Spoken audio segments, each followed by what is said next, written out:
Hey y'all, welcome to The Blank Show. I'm Kirk Scarborough, and this episode is jam-packed with some powerful stories and conversations. To enhance your viewing experience, please log into Yammer and join in the conversation. Hashtag The Blank Show. To get things started off right, let's take a quick flight around the organization in our TFA buzz.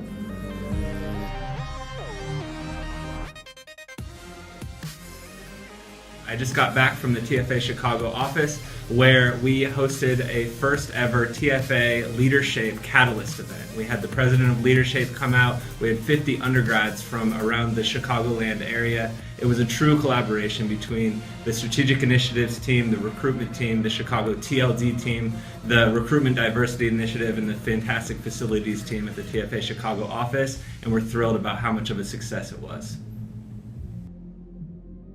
Hey everyone, Jessie Bernstein here with School Systems Leaders Fellowship Team. Some of you might know that we have a great program that takes Rockstar TFA alumni and puts them on an accelerator track towards cabinet level and superintendent positions.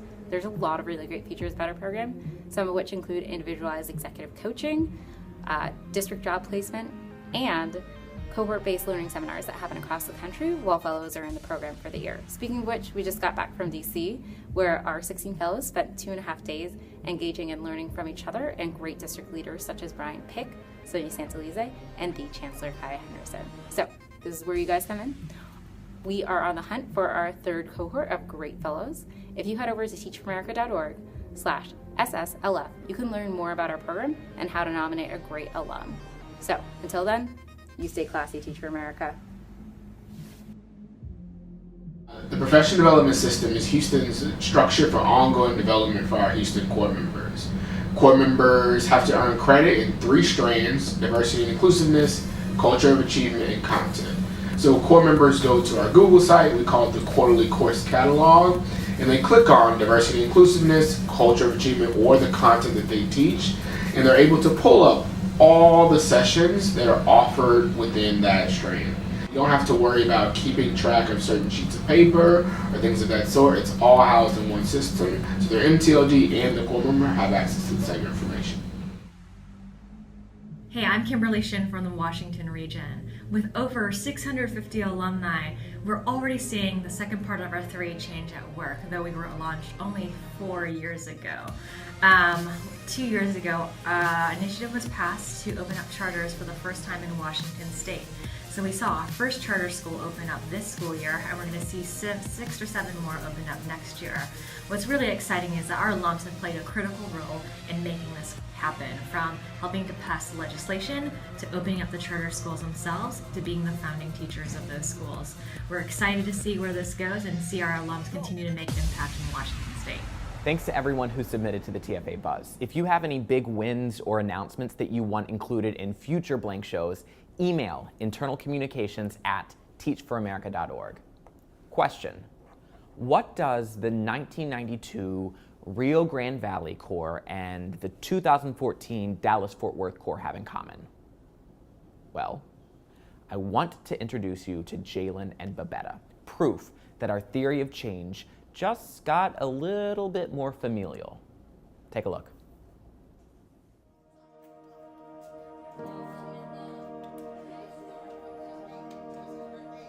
I'm Jalen Hemphill. I'm TFA DFW 2014. I teach at Stockard Middle School in South Oak Cliff. Yeah, it's Mom. Buena, how you doing? Baking soda, baking powder. I want to make sure I don't leave anything out this time because I messed up big time the last time. My name is Babetta Hemphill. I am the Executive Director of Student Services and School Choice here in Garland ISD. And I did the Corps in the Rio Grande Valley in 1992. So they were 6 years old in 1992, 93. So let's see. They're like 27. Oh my goodness. I just can't believe it. The summer after my first year, I got married to my high school sweetheart, And then by the end of my second year, I'd had my first child. You know, growing up with educators, you start to see the other side of all the work that goes into the work that we get. Jalen got to do a fair amount of decorating in my classroom. He had a word wall at home. He had a rebus drawing on the back of the door, and he also got a fair amount of running records done on him just to see where he was, how we were progressing. Early on, it'd come up every now and again, TFA, teach me America? And then like, as I started studying the education reform, I'm like, I think I'm with that. I agree with that. Part of his reason for wanting to be a part of the Corps was because I had been, but then I don't know if I should say this, but I was kind of sad when he said that he wanted to join the Corps, because I thought, you know, okay, it's been 20 years and we have not gotten it done. But then on the other side, I'm excited that he wants to continue the work. I think she's a very smart lady. You know, she came from that group of people that have set the world of education ablaze. They decided to get together and do something different. Seeing that firsthand, you know, going home, you're like, it's super mom. I don't know, you know, like, she's right there.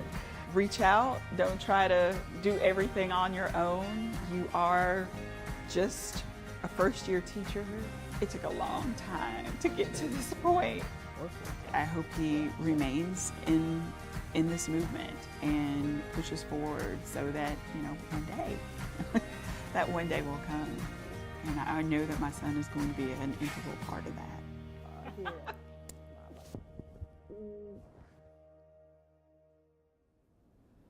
You know, as the organization continues to age, I predict that we'll see more and more of these second-generation Corps members stepping into classrooms.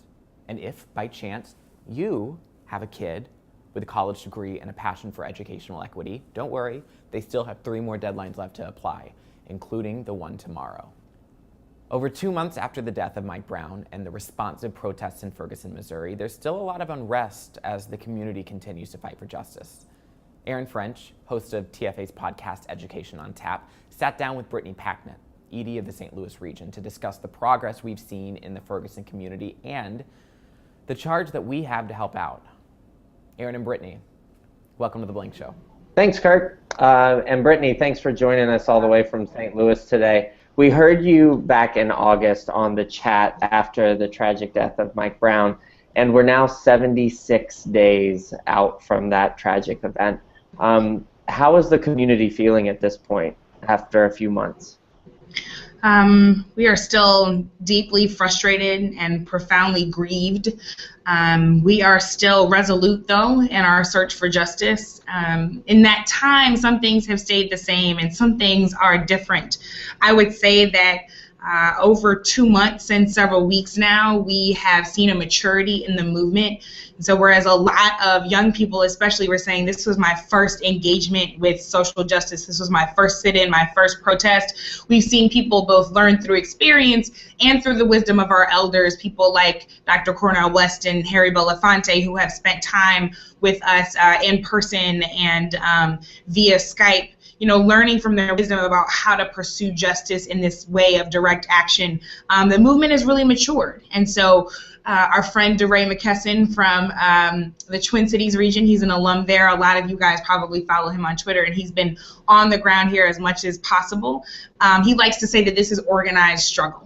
And so I would say that that's an accurate description, because we are really trying to be thoughtful and clever about how we display the inequities and injustices in our community for the world to see. I would also say that people have many, many more reasons to be engaged in the fight. So we all got there on August 9th, August 10th, August 11th, at the very beginning of this, because Mike Brown was killed while he was unarmed. He was shot 6 times. He laid in the street for 4.5 hours, was thrown into the back of an SUV, and there are still remnants of his blood on the street. And so we were all out here for Mike Brown, for his family, and for all of the lives taken. Since then, though, we have seen 2 more police-involved shootings of African-American young men in St. Louis, Kajemi Powell in the city and on the north side of the city, and Von Derek Myers on the south side of the city. And we've also seen all of the tear gas. We've been tear gas. We've gotten shot with rubber bullets. People have been arrested for no reasons. We've been told that in our own communities we can't stand on the sidewalk for more than 5 seconds and that we have to keep moving if we're going to protest. So we've continued to see all of these civil liberties violations in the land of the free and the home of the brave. I would say, though, the thing that has remained the same is that we still don't have justice. Nobody has yet accountable for this crime. People who were in positions of power still remain in positions of power. And so we will continue to be out here for 76 days more, 106 days more, however many days it takes to see not only justice for Mike Brown, but justice for our protesters and justice for all of our Mike Browns. And you talk a lot about conversation and how it hasn't necessarily changed but expanded to include even more injustices that you're seeing not only there in St. Louis but across the U.S. When it comes to whether or not Black Lives Matter. And I'm curious to hear from you, like, has the conversation rather shifted in our classrooms when we talk about inequality with our students there in St. Louis? I would say it shifted quite a bit. It was interesting because when this first happened, some school districts strictly prohibited their teachers from talking about it with their students. And, you know, I make no judgments about what administrators feel they have to do in their districts, but the reality is that our kids, whether they were white, black, whether they were from Ferguson or not from Ferguson, were coming into class each day with this on their minds. And so to not address it, in my opinion, is to not be responsive to the needs of our children. In fact, quite a few of our core members and alums who have of their own volition participated in protests, been out in the community volunteering and helping to clean up, they have bumped into a lot of their students. One of our third-year teachers, Natasha Dupuy, who teaches at Riverview Garden School District, which is directly adjacent to the Canfield Apartments where Mike was killed, saw several of her students out there. And when she was out there, they would quote back all of the emphasis that she would put on leadership and being a leader for your community. And so they would say back to her the very things that she was telling them every single day and saying, I'm out here doing what you told me to do. Another one of our teachers, Tanisha Joyce, who is in her 6th or 7th year in the classroom and was actually one of our school directors at our inaugural St. Louis Summer Institute, actually spoke up at a panel in front of a room full of people and told the story about how her students actually asked her to join them in the protests, and they got tear gassed together. And so her rage at that injustice and frustration with telling her students in the classroom, yes, you need to go out there and fight for your rights, and then when they do so, to be confronted with that kind of violation is so much of the reason why she's out there and bringing that kind of empowerment into her classroom. And so empowering our kids to be leaders is critically important, but we have to recognize that our kids need to be leaders today. This situation required our kids to make their voices heard right now. And so changing the conversation in those classrooms, being responsive to what they're coming in, ready to talk about, wanting to know more about, as they ask questions about the systemic inequities and injustices that brought us to this point that we've continued to see over the last 76 days, it's important to be responsive to that. So we've had 3 sessions with our teachers, all required. The first 2 were really to let people kind of spill their feelings and be able to be vulnerable and let people know about their frustrations or their confusion or their questions or the things that were making them sad. But the third one, which was the longest amount of time, was actually a working session. So people pulled their transformative goals back out, pulled out lesson plans, behavior management systems, and had to look at whether or not in their classroom they were unintentionally perpetuating issues of dominant culture and not affirming their students, and how they could actually mitigate those issues, and then go back into their transformative goal and their other materials and say, how can I intentionally affirm my students? How can I make sure that they believe that they know their voice is heard and that they are inherently of value? And how do I build those leadership skills, not tomorrow, but right now, that they need right now? And so we've seen certainly a shift in our classrooms, and I'm incredibly proud of our team in their leadership of our core members and our core members and alumni teachers who've really been answering the call. I've seen a lot on social media yours in particular, because you have obviously been such a champion for justice there in Ferguson. And a quick plug for anybody out there who is not following you to please go do it immediately. We'll make sure that people get your Twitter handle. But right now people are starting to point out this double standard in the media. In particular, just recently, the events at Pumpkin Fest in Keene, New Hampshire, where the revelers, as they're being called, are being literally compared to the quote-unquote thugs of Ferguson. And there's obviously a big disconnect there. Why do you think it's important to highlight that bias, and what is the response in the community to it? Yeah, I think that it's critically important because that bias is a symptom of a prevailing narrative. And we have to get very clear that the prevailing dominant narrative about African American children and African American people in general is quite dangerous because it not only can kill people, but it can prevent justice. Here's what I mean by that. When we saw what was happening at Pumpkin Fest, we saw people burning cars and smashing pumpkins on private property. And in the media and on social media, people called those young people rebels, people who were having a little bit too much fun. Mind you, we've had 76 days of peaceful protest in Ferguson. We've had 2 days where there was some minor looting scattershot around the region. And the language around what's been happening in Ferguson, in contrast, has been about riots, has been about violence. Protesters have been called thugs.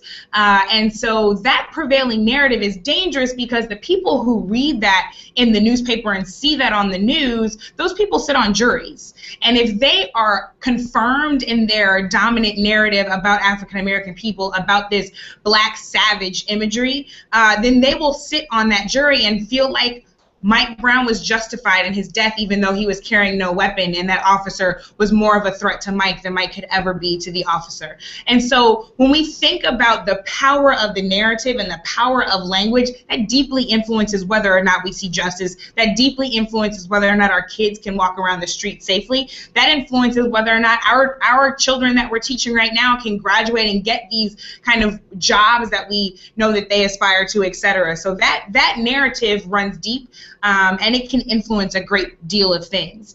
For instance, at the Rams game a couple of days ago, there have been 2 recent actions at the Rams game. One was a few weeks ago, which I participated in, and a couple of days ago there was another one. There was a woman standing there with an American flag, an African-American woman, and she was a protester, totally peaceful, and really conjuring up those images of Patrick Henry saying, "Give me liberty or give me death." And a white male fan decided that he wanted to come out of the game and actually snatch the American flag away from her. Protesters took to both protecting her and to making sure the flag did get snatched. And the picture that got printed in most mainstream media outlets was a picture that makes it look like the protesters are attacking this fan. He later spits on this protester who falls to the ground, and that protester ended up arrested while the fan walked away scot-free. And so if you didn't understand what was truly happening on the streets, and if you weren't following people on Twitter and keeping yourself informed for the truth, and that's really how the community has been responsive, live streaming, tweeting, Instagramming, Vining, all of the things that we possibly can to make sure that the true narrative is out there. If you're not aware of all of those things, you're going to believe that protesters are inherently violent and can't stay peaceful and beat up on poor innocent Rams fans. That simply isn't what happened, and so we've had to take the truth into our own hands and make sure that it's elevated and amplified through all of our means. So this obviously isn't an issue that is going away and shouldn't go away or be easily resolved. So as your community continues to push for justice, as you said, into day 77 and beyond, however many days it takes to get justice, how can your family here at Teach for America support you, your community, your students, your staff? How can we get involved as well? Well, I would say the first way is to keep amplifying and spreading truth. As I said, that dominant prevailing narrative can be incredibly dangerous to our community. And so the more that you can use your spheres of influence, your platform, to ensure that that narrative keeps getting chipped away at. That's really a really critical lever that we have. I would say the second piece is to continue to stand in solidarity, right? If you can make your way to Ferguson during one of the actions or weekends of resistance that have been coming up and will continue to come up, if you can help support people that are making that journey, that's a really important act of allyship that has helped a lot of people raise their voices down here. I would say the third thing, if you can't make that kind of journey, is to actually sign up for thisisthemovement.org, a daily digest newsletter, and it is both a collection of articles and tweets and photos that can help keep you informed, but it is also an opportunity for you to opt in. And so there are activities and events that are listed that are happening in Ferguson and beyond, as well as ways that you can support the work on the ground, giving money, sending supplies, etc. So I would highly encourage you to consider signing up for that so that you can opt into how you might want to participate. And then I think the last thing is that we have to keep affirming our kids. It's not just kids in Ferguson walking around questioning whether or not people value them. It's in New York, it's in South Dakota. Our kids are questioning that in Los Angeles and Las Vegas. And so making sure that every interaction you have with the child and every interaction you have with the people that influence them really call on the inherent value that all of our children are walking around with. We have a unique platform to be able to do that and to be able to set up other people to do that. And when they look at us, when our children look at us, they should know that we believe in them, that we love them, that we value them, and that we truly do believe that their lives matter. So keep spreading truth, keep standing in solidarity, definitely sign up for the newsletter if you would like to, and most importantly, keep affirming our young people because they need us, and we need to affirm the goodness and the leaders that are in each of them. Well said. Brittany, it's always enlightening talking to you. I hope I speak for everyone at the organization when I say we're there with you in solidarity with you and your community no matter what. Thanks for joining us again. And Kurt, back to you. Thank you so much, Aaron and Brittany. Follow Brittany on Twitter to continue receiving updates from the St. Louis region at Miss Pacchietti.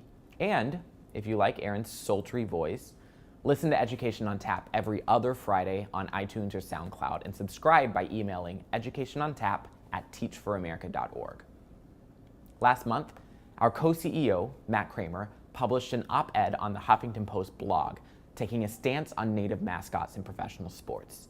In conjunction with his powerful article and the start of Native American Heritage Month next week, the Native Alliance Initiative released this short, powerful video to drive home the issue.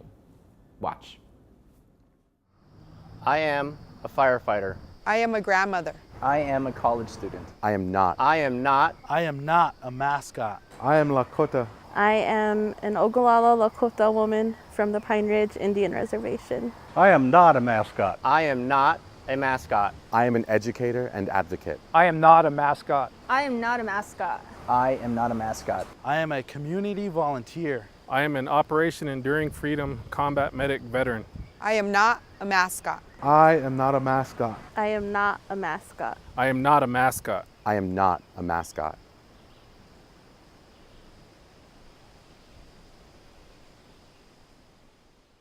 You can find that video, along with links to other Blink Show segments, on the TFA Hub underneath the Connections tab.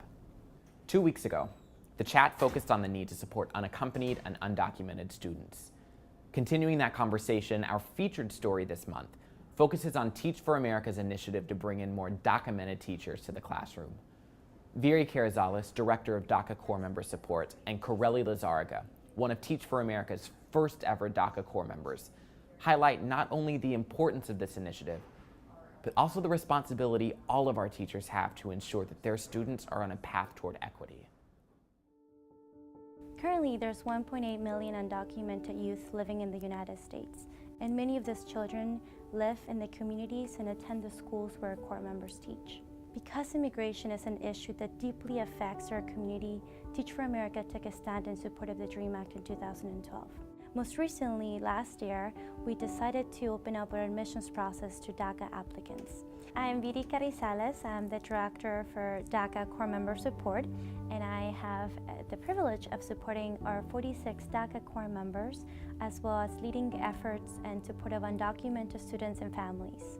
I was an undocumented student myself, so having the opportunity to do this job for Teach for America allows me to work on issues that deeply affect me in a personal level, as well as have the opportunity to share my own story to inspire others within the organization to prioritize the issues as it relates to undocumented students. What we're going to be also looking at is what effect does the imagery have on the tone of the story?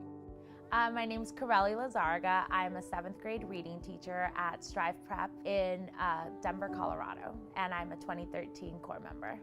So I'm able to work legally through this thing called Deferred Action for Childhood Arrivals, DACA.